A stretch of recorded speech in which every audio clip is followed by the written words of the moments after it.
ఓం శ్రీ గురుభ్యో నమ. ఓం శ్రీ మాత్రే నమ.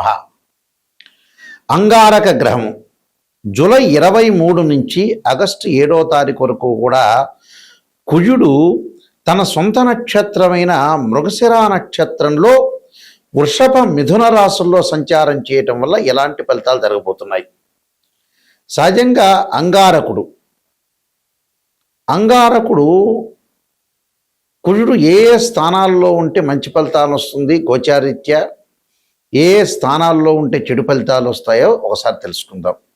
ముందు ముఖ్యంగా అంగారక గ్రహానికి యొక్క కారకత్వాలని మనం పరిశీలన చేయాలి.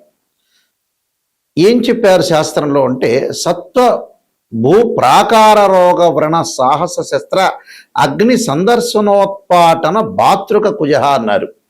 అంటే భూ సంబంధ వ్యవహారాలు, కోర్టులు, రియల్ ఎస్టేటు, అన్నదమ్ముల సమస్యలు, శారీరక బాధలు, కెమికల్ కంపెనీలు, మిషనరీ, మార్కెటింగు, భూమి, ఇండ్ల నిర్మాణము, న్యాయ వ్యవస్థ, న్యాయవాదులు, రక్షక భటులు, అలానే సైన్యము, మేనేజ్మెంటు, భూములు అమ్మడము కొనడము, మేస్త్రీ పనుల వాళ్ళు, యంత్ర సంబంధమైన వ్యవహారాలు, మెకానికల్ ఇంజనీర్సు, కెమికల్ కంపెనీలు, కెమిస్ట్రీ లెక్చరర్సు, రోగములు, శస్త్రచికిత్సలు, అగ్ని భయాలు అంటే రియల్ ఎస్టేటు, రైతులు, కెమికల్ కంపెనీలు, పిత్రార్జితము, కోర్టు సమస్యలు, ఇలాంటివన్నీ కూడా మొదలగు కుజుడి యొక్క కారకత్వాలు అంటారు.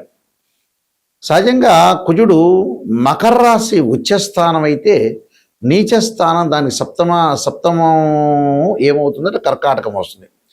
అంటే కర్కాటకం నీచస్థానము, మకరం అనేది ఉచ్చస్థానము, మేషము, వృశ్చిక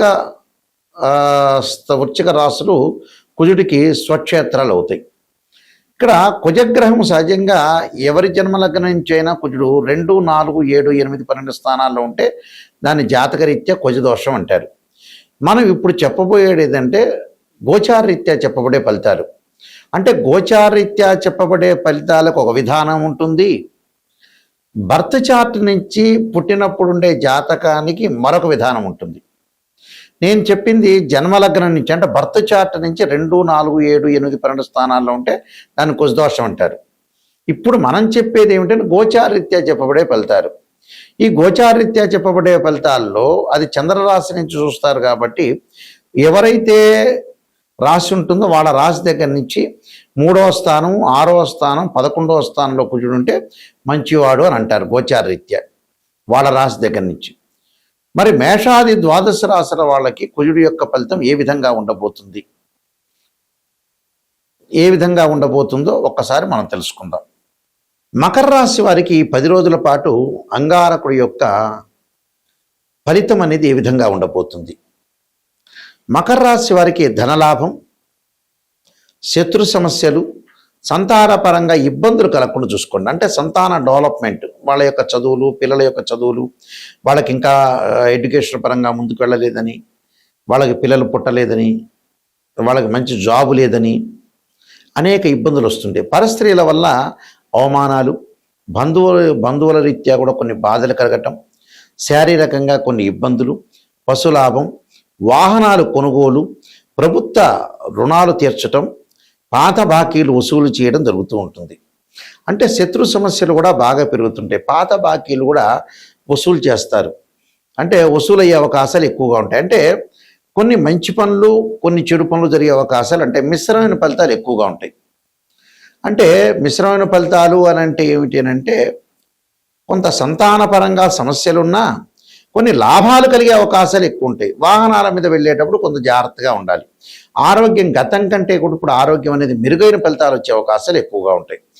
సంతానం లేని వారికి కొన్ని ఇబ్బందులు కలుగుతుంటాయి. సంతానం కలగట్లేదని మానసికంగా ప్రశాంతత లేకపోవటం, ఏదో రకమైన భయము, ఆందోళన ఇలాంటివి జరిగే అవకాశాలు ఎక్కువగా ఉంటాయి. అలాంటివి జరగకుండా చూసుకోండి.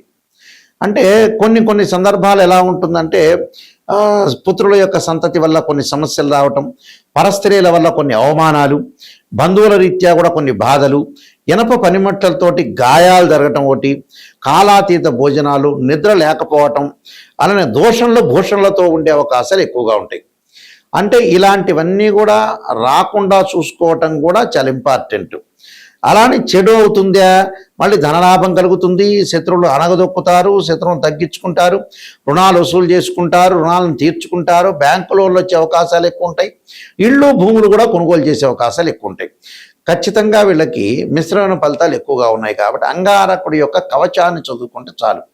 మంగళవారం రోజున చక్కగా అంగారకుడి యొక్క కవచము, వీలైతే బ్రాహ్మణుని పురోహితులను పిలిచి సుబ్రహ్మణ్య స్వామి యొక్క అభిషేకం అంటే పాలు, పెరుగు, తేనె, నెయ్యి, చక్కెర, పంచదారే, పంచామృతమే కాకుండా పండ్లరసం, చెరుకు రసంతో కూడా అభిషేకం చేయండి. అభిషేకం చేయటం ఒకటి, ఆదిత్య హృదయాన్ని పాలనం చేయటం వల్ల కూడా చాలా మంచి జరిగే అవకాశాలు ఖచ్చితంగా ఉంటాయి. ఈ గోచార ఫలితాల్లో మనకి గోచారానికి బర్త్ చార్ట్కి చాలా లాట్ ఆఫ్ డిఫరెన్స్ అనేది ఒకటి ఉంటుంది. అంటే ఈ గోచారం అనేది ఏమిటి అని అంటే 20% రిజల్ట్ ఇస్తుంది.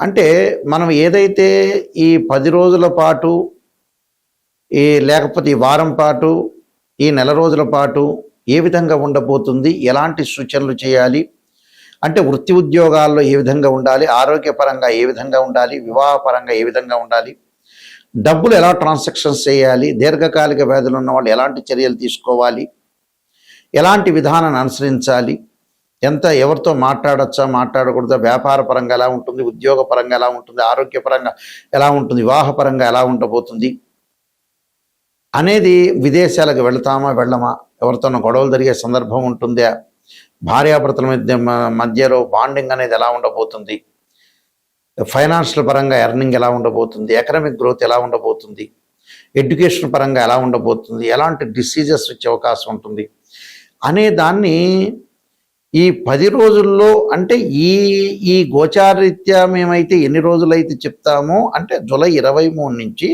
ఆగస్టు 7 వరకు కూడా కుజుడి యొక్క ప్రభావం ఎలా ఉండబోతుంది, అంటే భూ సంబంధ వ్యవహారాలు, అన్నదమ్ములు, ప్రత్యేకంగా మార్కెటింగు, ఇండ్ల నిర్మాణము, న్యాయవాదులు, రక్షక భటులు, మేస్త్రీ పనులు చేసేవాళ్ళు, యంత్ర సంబంధమైన విషయాలు, మెకానికల్ సంబంధించిన వాళ్ళు ఏ విధంగా ఉండబోతున్నారు తెలుసుకోవడమే గోచారం. బర్త్ చార్ట్ అంటే లాట్ ఆఫ్ డిఫరెన్స్ ఉంటుంది, అది లాంగ్ రన్లో ప్రొడిక్షన్ అర్థం.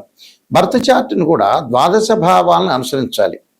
అంటే ద్వాదశ భావాధిపతులు ఉంటారు, అంటే ఒక 16 డివిజనబుల్ చార్ట్స్ ఉంటాయి.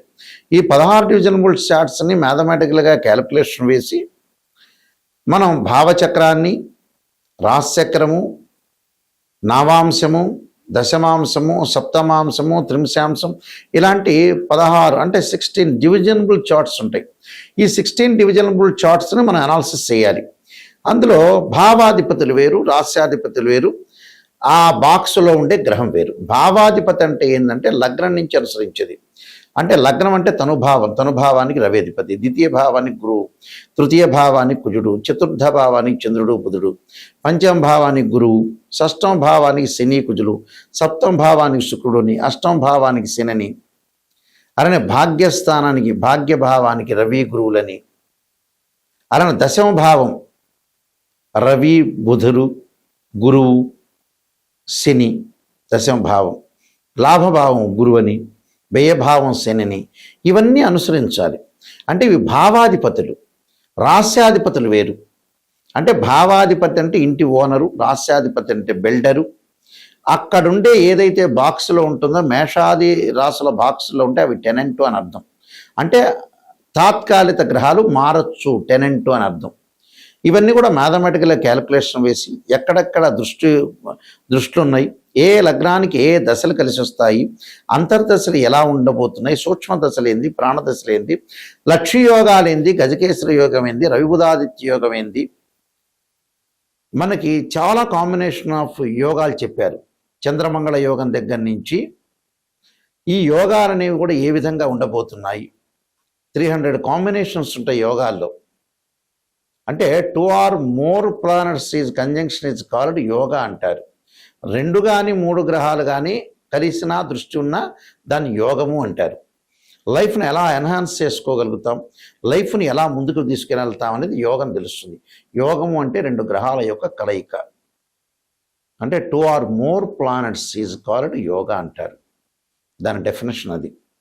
మ్యాథమెటికల్ అనాలిసిస్ చేసి మనం చెప్పేది యోగము అంటారు. యోగము గ్రహాలు, ఉద్యోగాలు, వ్యాపారాలు, ఇలాంటివన్నీ కూడా బర్త్ చార్ట్ ద్వారా తెలుస్తుంది. నిజాన్ని తెలుసుకోవటం చాలా ఇంపార్టెంట్. ఎక్కడైతే నెగిటివ్ ఉంటుందో దాన్ని మనం పాజిటివ్ చేసుకుంటే మనం కంప్లీట్ మ్యాన్ అయినట్టు. నిజాన్ని తెలుసుకోలేదనుకోండి, అనవసరంగా ఆస్ట్రాలజీని అప్రోచ్ కావటం అనేది మంచిది కాదు. నిజాన్ని తెలుసుకుంటేనే మనం బాగుపడే అవకాశాలు ఎక్కువగా ఉంటాయి. ఎందుకంటే సత్యం ఎప్పుడు కూడా సత్యమే. అసత్య ధోరణిలో ఎప్పుడు ఉన్నామనుకో మనల్ని మనం మోసం చేసుకున్న వ్యక్తిని అవుతాం. చాలామంది కూడా ఆస్ట్రాలజర్స్ అప్రోచ్ అవుతున్న ఎవరైతే క్లయింట్స్ ఉంటారో ప్రేక్షకులు, వాళ్ళందరూ కూడా పాజిటివ్ గురించి ఆలోచన చేస్తారు. పాజిటివ్ ఏముందండి, మీకు తెలుసు అది విషయం. ఆస్ట్రాలజీని అంత అప్రోచ్ కావాల్సిన పని లేదు. ఎక్కడైతే ఫ్యూచర్లో కానీ ప్రజెంట్ సిచ్యువేషన్లో కానీ నెగిటివ్ జరగబోతుందో దాన్ని తెలుసుకొని దాని పరిష్కార మార్గాలు తెలుసుకుంటే దాన్ని మనం ఓవర్కమ్ చేసే అవకాశం ఖచ్చితంగా ఉంటుంది. అలా ఓవర్కమ్ చేయలేదనుకోండి, జీవితాంతం అంతే ఉంటుంది. కాబట్టి ఈ విషయాలన్నీ కూడా ప్రేక్షకులు గమనించాలి. దానికి తగ్గట్టుగా దాని పరిహారాల మార్గాలు ఉంటాయి. దానికి కూడా ఒక సొల్యూషన్ ఉంటుంది. మన జాతకంలో కుజుడు బాగలేదనుకోండి, చాలామంది కూడా కుజదోషం గురించి కూడా అడుగుతూ ఉంటారు. బర్త్ చార్ట్లో జన్మలగ్నం నుంచి 2, 4, 7, 8, 12 స్థానాల్లో ఉంటే దాన్ని కుజదోషం అంటారు. 13 నక్షత్రాల కుజదోష ఎగ్జంప్షన్ ఉంటుంది. కొన్ని లగ్నాలకు ఉండదు, కొన్ని రాశులకు కూడా కుజదోషం అనేది ఉండదు.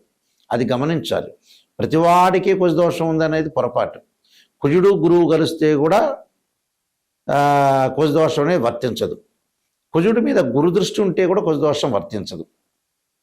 అలానే ఇక్కడ అశ్విని కానీ, మృగశిర కానీ, పునరస్సు కానీ, రేవతి, అనురాధ ఇలాంటి నక్షత్రాలకు 13 నక్షత్రాలకు కుజదోషం ఉండదు.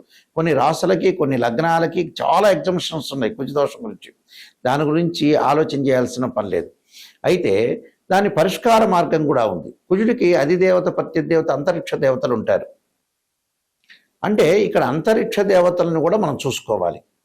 అంటే భగళాముఖి, అలానే భగళాముఖి స్తోత్ర పాలనం చేయటం కానీ, సుబ్రహ్మణ్య స్వామి యొక్క అష్టకం కానీ, సుబ్రహ్మణ్యం యొక్క స్తోత్ర పాలనం కానీ, నాగదేవతను భక్తి శ్రద్ధతో కొలవటం కానీ, రాహుకాలంలో దీపం పెట్టడం కానీ ఇలాంటివి చేసుకోవాలి. చేసుకోవటం వల్ల ఏంటంటే మనకు మంచి జరిగే అవకాశాలు ఎక్కువగా ఉంటాయి.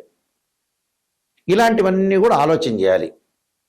అంటే ఇక్కడ ఏంటి, అగ్నికి ఏదైతే కుజుడికి అధిదేవత ప్రత్యదేవతల్ని భక్తి శ్రద్ధతో కొలవటం, అధిష్టాన దేవత సుబ్రహ్మణ్య స్వామి, అలానే క్షేత్రపాలకుల్ని, అలానే పృథ్వీని, భూసూక్తము పారాయణం చేసుకోవటం, అలానే భూసూక్తాన్ని చదవటం, భగళాముఖి స్తోత్రాన్ని, సుబ్రహ్మణ్య స్వామి యొక్క అష్టకాన్ని చదవటం వల్ల కుజదోషం తొలగిపోతుంటుంది. అలానే వివాహం కాని స్త్రీ పురుషులు ఎవరైనా కుజదోషం అనేది ఒకటి ఉంటే ఎగ్జంప్షన్ ఉందా లేదా చూసుకోవటం ఒకటి. శ్రీ వల్లీ దేవసేన సమేత సుబ్రహ్మణ్య స్వామి యొక్క కళ్యాణం చేయటం. అసలు జాతకంలో కుజదోషం గురించి భయపడాల్సిన పని లేదు. వివాహానికి అసలు శుక్రుడే కారణం, కుజుడు కాదు. ఒకవేళ కుజదోషం ఉందనుకో దాని పరిహారం అనేది చేసుకోవచ్చు, తప్పేమీ లేదు. నేను ఆల్రెడీ కాలసర్పయోగ చంద్రిక, రాహుకేతులు, ఛాయాగ్రహాలు, అలానే పుత్రగణపతి వ్రతము, స్వప్నశాస్త్రము, సర్వదేవతా గోత్రములు పార్ట్ 1, పార్ట్ 2, నవగ్రహ దోషాలకి 12 మహావిద్యల యొక్క స్తోత్ర పారణాలు, అమ్మవారి యొక్క పారణాలు, బృహత్ పరిహార Sindhu, Jataka Chandrika, Vivaha Marthandam, production of astrology, transit of results అనే పుస్తకాలు నెంబర్ ఆఫ్ ఆస్ట్రాలజీ బుక్స్ రాశాను నేను. ఇవన్నీ కూడా మా దగ్గర లభ్యమవుతాయి. అలానే రాజమండ్రిలో కోటగుమ్మంలో ఉన్న అతిపెద్ద పబ్లికేషన్ అయిన ఇండియాలోనే మోహన్ పబ్లికేషన్ వారి దగ్గర కూడా ఈ పుస్తకాలను లభ్యమవుతాయి. వారిని అడిగి మీరు కూడా తెచ్చుకోవచ్చు. అయితే మా వెబ్సైట్ www.nayakanti.com, www.nayakanti.in ఈ వెబ్సైట్ చూడండి. ఈ వెబ్సైట్లో మీకు ఆ వెబ్సైట్ చూస్తే కూడా ఆ పుస్తకాలన్నీ కూడా మీకు కనపడుతూ ఉంటాయి. అలానే మీకు ఏ డౌట్లు వచ్చినా మమ్మల్ని సంప్రదించాల్సిన వాళ్ళు ఎవరైనా సరే నిజం తెలుసుకొని నాయకంటి గారి ద్వారా బాగుపడాల్సిన వ్యక్తులు మాత్రమే ఫోన్ చేయండి. మా నెంబర్ కూడా స్క్రీన్ మీద స్క్రోలింగ్ అవుతున్న నెంబర్ ఉంటుంది. ఆ నెంబర్కి మీరు కాల్ చేసి తెలుసుకోండి. మీ అందరికీ కూడా శ్రీ పరమేశ్వరి యొక్క కరుణాకటాక్షం ఉండాలని ఆశిస్తూ సర్వే జనా సుఖినో భవంతు.